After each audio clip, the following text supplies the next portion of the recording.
안녕하세요. 바른투자 커뮤니티 주식부장 양순소 멘토를 맡고 있는 이빨톡톡입니다. 2021년 2월 1일 이제 월요일날 이제 제작을 한 영상이고요.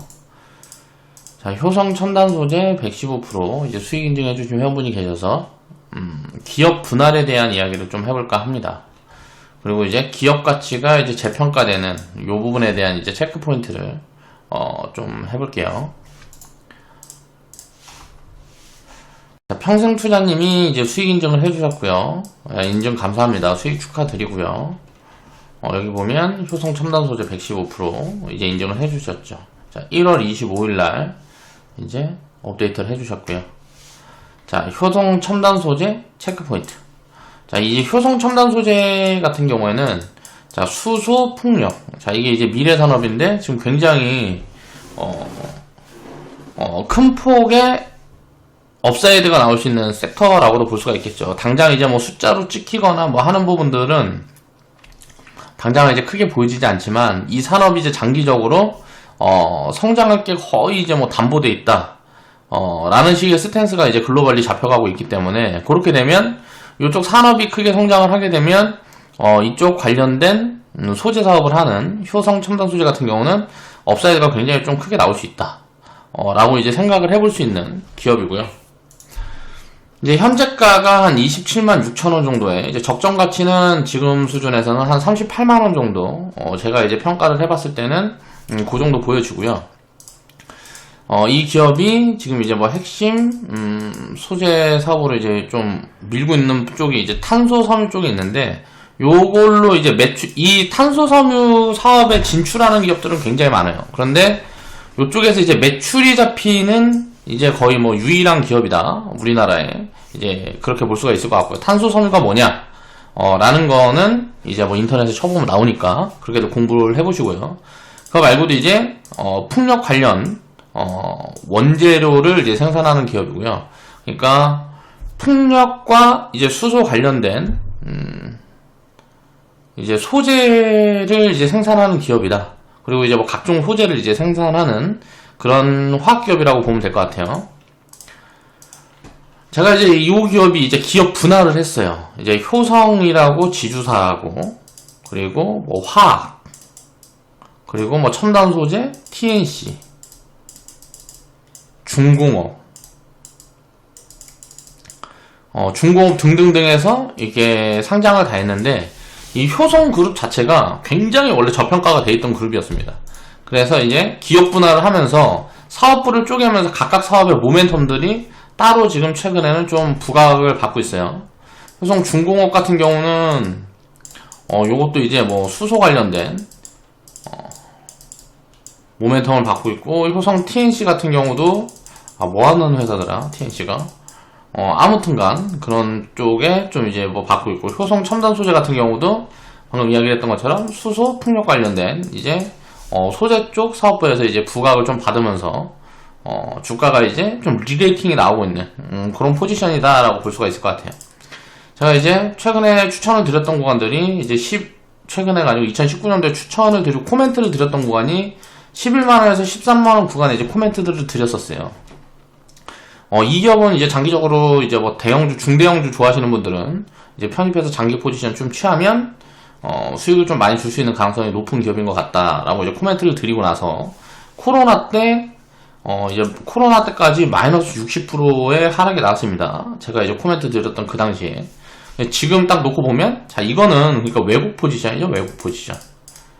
가치가 반영이 되어 있던 부분들이 아니고, 시장에 대한 어떤 노이즈로 외국 포지션이 만들어졌기 때문에 사실 이런 거는 그냥 좋은 기회만 온 거고, 없는 거라고 보면 됩니다. 그래서 요 구간에서 이렇게 성장 흐름들이 나왔다.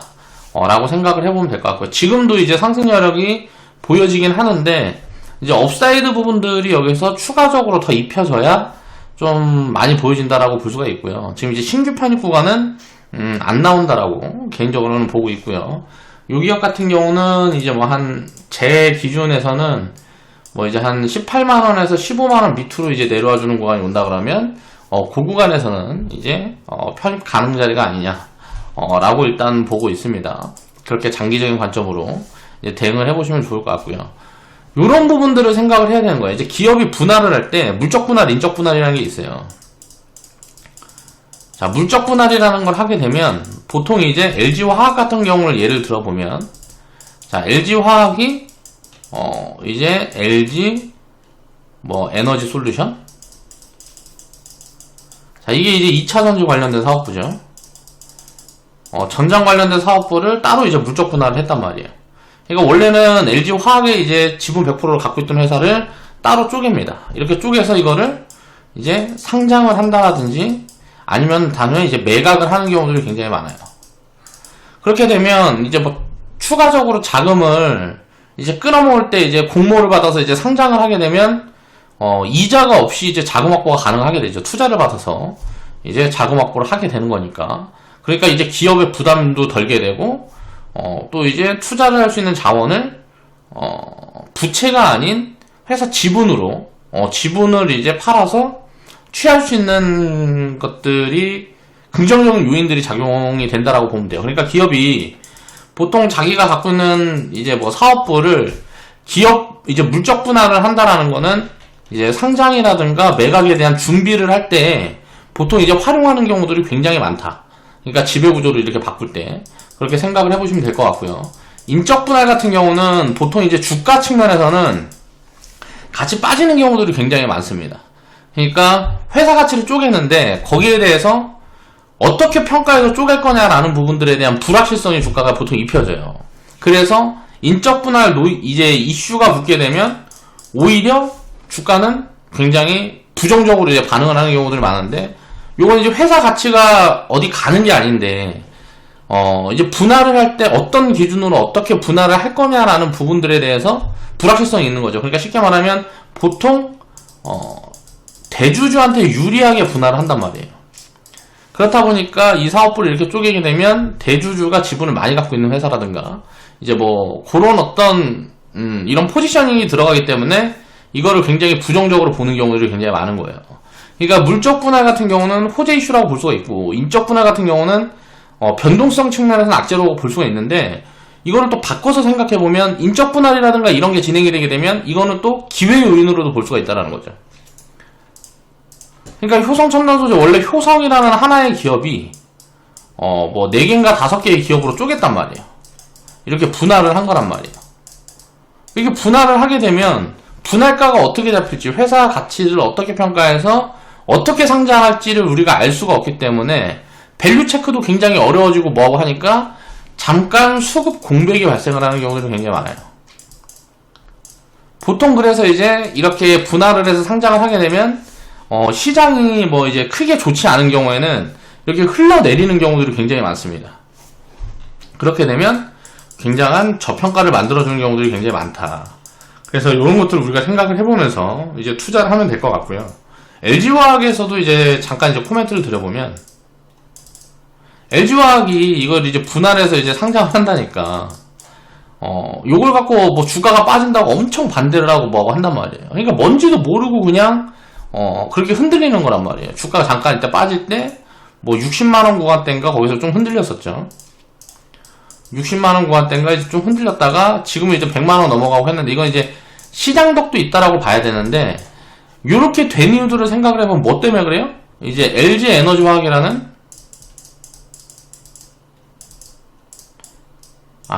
에너지 솔루션이구나. 자, 이 2차 전지 사업부를 따로 떼서 상장할 거니까 지금은 이걸 다 LG화학이 갖고 있으니까 이게 상장하게 되면 여기에 가치평가가 재평가가 될 거다. 그래서 여기서 이제 플러스 알파를 주는 거예요. 그렇다 보니까 이 기대감이 붙는 거죠. 그래서 그런 부분들이 주가에도 많이 반영이 됐다라고 볼 수가 있는 거예요. 그런데 이제 LG 에너지 솔루션 같은 경우는 어때요? 미래에 굉장히 지금 사람들의 관심이 많이 몰려있는 이제 카테고리란 말이에요. 그럼 카테고리가 많이 몰려있지 않은 쪽에서는 어떨까요? 반대의 경우도 만들 수 있다는 거예요. 그래서 주가 측면에서 오르고 내리고의 기준으로 보는 게 아니고, 우리가 기업을 분할을 하게 되면 기회 요인을 찾아갈 때 가치를 기준으로 해서 보면 악재가 아닌데 악재로 받는 거란 말이에요. 악재가 아닌데 악재가 아닌데 기업 가치가 달라지는 게 없단 말이에요. 기업 가치가 달라지는 게 없는데 기업 가치가 변화가 없어요. 변화가 없는데 보통 주가는 뭐 단기적으로 수급의 악재다.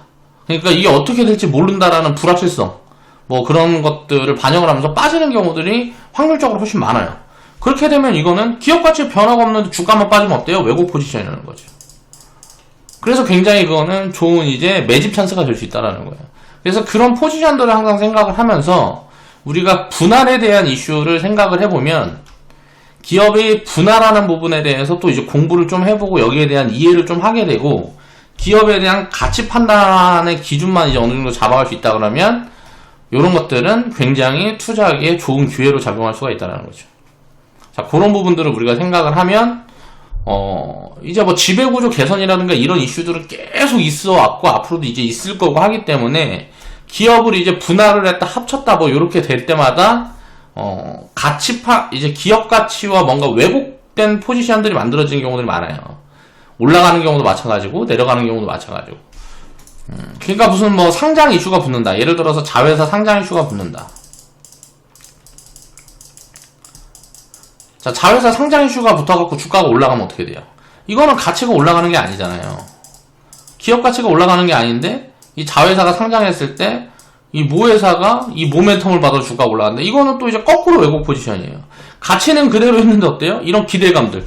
자회사가 상장하게 되면 그게 뭐 상장이 흥행해가지고 뭐 지분 가치가 올라가서 이제 주가가 올라간다. 뭐 이런 식인데 이제 자회사의 가치를 판단을 해야 되는데 그런 것들이 아니고 그냥 어떤 기대감으로 주가가 움직인다 그러면 이거는 거꾸로 버블이 왜곡으로 만들어지는 포지션이에요. 좋은 이제 매도 찬스가 되는 거예요. 그래서 이런 부분들을 항상 가치를 기준으로 체크를 해보게 되면 이런 것도 굉장히 좋은 투자 아이디어가 될 수 있다는 거죠. 그래서 그런 부분들에 대해서 좀 공부를 해보시면 이제 도움들이 될 것 같고요. 평생투자님이 이제 인증을 해주셨으니까 인증해 주실 때도 보면 해성DS하고 더우전자하고 효성첨단소재하고 같이 이제 인증을 해주셨네요. 일정금을 그렇게 크게 운용을 하진 않는데 자금 규모는 많이 작진 않습니다. 이제 평생투자님의 이제 계좌를 좀 구경을 해보겠습니다. 자, 회원님들, 멘토님 모두 새해 복 많이 받으시고 2021년도에도 즐거운 투자 생활 원하는 바 이루시길 바랍니다. 라고 좋은 말씀을 해주셨고요. 연휴 내내 출근하느라 인증을 조금 늦게 해주셨다고 그 코멘트인 것 같아요. 꾸준히 이렇게 인증도 해주시고 하셔서 제가 감사한 마음을 항상 가지고 있습니다. 평생투자님은 이제 지금 투자 운영 자금은 한 1억 4천 정도 되고요. 1억 4천이 한 2억 정도 되시는 것 같아요. 2억 정도 되는데 적립계좌는 한 1억 4천 정도 되고요. 1억 4천 중에 수익금이 한 7,800만원, 배당도 2020년도에는 한 160 정도 이제 들어왔네요. 투자를 해나가다 보면 이 배당이라는 것도 이게 뭐 3년, 5년마다 거의 뭐 2배, 3배씩 늘어납니다. 그러니까 지금은 뭐 160만원인데 이게 뭐 한 3년 뭐 이렇게 투자 기간이 쌓여가면 이게 뭐 300만원 또 이제 400만원으로 늘어날 거라는 거죠.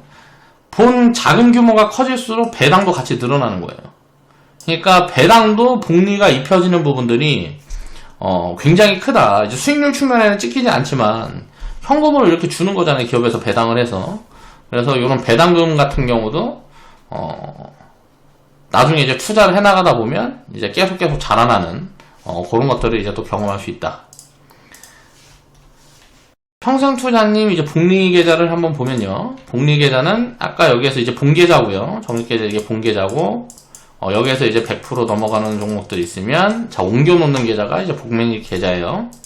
복리계좌도 이제 2020년도에 이제 운영을 시작하셨고 한 2,800만원까지 보면 1억 4천에서 2,800이니까 대충 한 20%에서 30% 정도 보유 종목 중에 한 20% 30% 정도는 100% 이상 수익이 나왔다는 소리네요. 이제 복리계좌로 옮겨갔으니까 그 정도 계산을 해보시면 될 것 같고 비과세 해외 ETF 계좌를 보면 요거는 또 이제 ETF 운영도 하고 계시는 것 같은데 요거는 이제 효율적으로 섞어주면 계좌 변동성, 이제 내 자산 변동성을 조금 줄여줄 수 있는 효과가 분명히 있습니다. 이제 환율에 대한 준비죠. 환율 변동성을 좀 줄여가기 위해서 이 비율을 어느 정도 맞춰가게 되면 정말 우리는 한국인이니까 한 8대2 정도 이렇게 이제 맞춰가는 게 이제 좋을 것 같고요. 지금은 요런 부분들은 조금 이제 운영 스타일에 따라서 조금 다른 부분들이 있는 것 같아서 그래서 그러니까 우리나라 자산만 이제 계속 보유해야 한다. 그런 개념으로 가기보다는 장기적으로 가면 결국은 뭐 전 세계에 있는 자산을 다 보유를 하는 게 좋겠죠. 그래서 자산도 그런 식으로 이제 분할을 해가는 이제 준비를 조금 더 해나가면 내 자산 건전성은 조금 더 올라갈 수 있다. 라고 생각을 해보시면 될 것 같고, 연금저축펀드도 이제 운영을 하시는데 1년에 400만원씩은 이제 연금저축 같은 경우는 이거는 거의 저는 직장인들이나 사업하시는 분들은 애지간하면 무조건 하는 게 좋은 것 같아요. 그러니까 제가 알고 있기로는 이 부분에서 이게 뭐 여러 가지가 있겠지만 매년 불입금에 400만원까지만 이제 비과세 혜택이 들어가는 걸로 알고 있어요. 그러니까 400만원까지만 이제 세금 혜택이 들어가는 걸로 알고 있는데 16% 정도, 자, 이 400만원에 16% 정도의 세금 혜택이 있어요. 한 50, 60 정도 되겠네요. 50만원 뭐 플러스 알파 정도 될 것 같은데, 자, 이 매년 이제 만약에 16%의 세금 혜택이 있다라는 건 우리가 바꿔서 얘기를 해보면 매년 16%의 수익이 그냥 있다라고도 볼 수가 있는 거죠. 그러면 1년 평균 16%라는 거는 따라갈 수가 없는 수치입니다. 그러니까 엄청난 수익률이에요. 그러니까 여기에다가 이제 또 계좌가 수익이 나면 어떻게 돼요? 수익은 또 덤으로 플러스인 거잖아요. 그래서 연금펀드라는 거는 조금 이제 알아보시고, 장기적으로 이게 근데 50대까지인가 운영을 해야 될 거예요. 그러니까 중간에 빼는 게 안 될 거예요, 아마. 그러면 이 세금을 다 토해내야 되는 걸로 알고 있거든요. 그래서 그런 부분들을 조금 이제 알아보셔가지고, 연금펀드 같은 경우는 1년에 한 400 정도씩은 저축을 계속 해놓으면 이제 좋을 것 같습니다. 최근에 보니까 이런 부분들에 대해서 마케팅을 많이 하시더라고요. 졸리 대표님이 그거 뭐 이제 증권 뭐라 그래야 돼? 뭐 유튜브도 있고 그런 데서 보면 요런 이야기들을 굉장히 많이 하시는데, 약간 무슨 계몽운동 식으로 많이 하시는데 요런 거는 굉장히 긍정적인 변화다. 그래서 요런 것들은 이제 뭐 사업하시는 분들이나 직장인들 같은 경우는, 좀 이제 연봉이 많은 직장인들 같은 경우에는 이제 활용을 해보시면 세금으로 이제 수익을 이제 돌려받을 수 있는, 세금을 이제 돌려받을 수 있는 그런 이제 좀 효율적인 자산 관리가 또 될 수 있는 부분들이 있다. 라고 이제 생각을 해보시면 될 것 같아요. 당연히 수익도 장기적으로 쌓여가는 거고요. 근데 이제 이거는 말 그대로 아주 장기적으로 운영을 해야 되기 때문에 중간에 이제 빼지 않을 수 있는 자금이어야 된다는 게 중요한 것 같아요. 그래서 그런 부분들에 대해서 조금 이제 잘 알아보시고 운영을 해보시면 좋을 것 같고, 그렇게 이제 포트폴리오를 자산 포트폴리오를 이렇게 다변화해서 운영을 하고 계신다라는 거죠. 평생 투자님 자산이 이제 지금은 이제 뭐 한 2억 정도 되시는 것 같은데요. 이게 나중에 10억, 20억, 30억 되면 그런 자료도 우리가 또 이제 구경을 해볼 수 있는 그런 시간이 왔으면 좋겠다라는 생각을 해보면서, 자, 오늘 방송 마치겠습니다.